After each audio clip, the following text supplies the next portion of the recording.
sisi produksi, semua anggota Gabel itu merasakan adanya peningkatan dibanding dengan kinerja kita di tahun lalu atau di kuartal 4 2020. Nah, kami mengharapkan ini akan terus terjadi. Sungguh pun kalau kita lihat kenaikan ini, ya tadi juga disebutkan mengenai PMI yang sangat tinggi, 52 lebih, itu harus diingat bahwa kita start from a low base.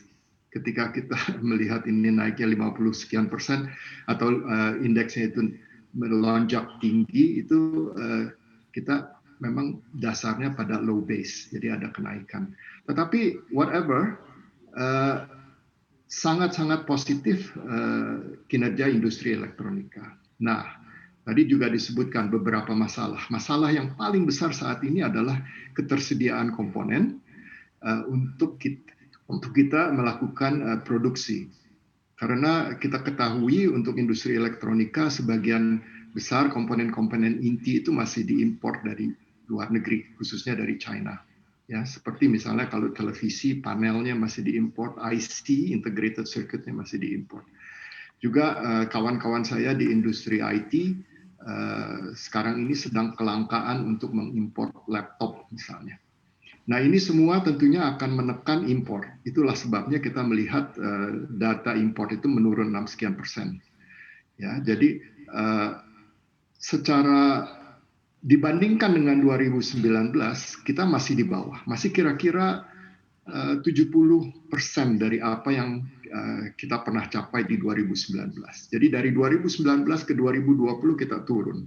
Sekarang ini sudah ada indikasi peningkatannya cukup baik dan tiap kuartal itu meningkat, tetapi masih di bawah dari kinerja kita di tahun 2019. Nah, kalau boleh tahu Pak, indikasi peningkatannya ini berapa persen Pak? Sekarang ini kita mencapai kira-kira 70-80% kapasitas kita di tahun 2019.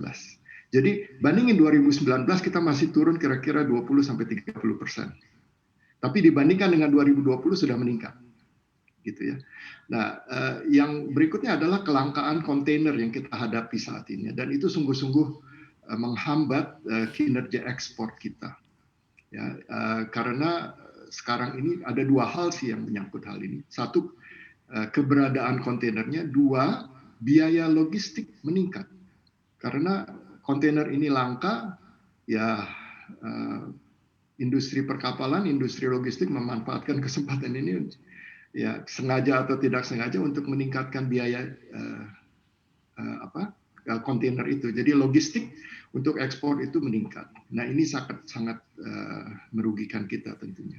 Jadi anggota-anggota Gabel itu banyak merasakan tersendatnya kinerja ekspor, kira-kira 30% dari apa yang tiap bulan itu harusnya kami ekspor. Ini berkurang 30% karena kelangkaan dari kontainer. Itu Mbak Alim.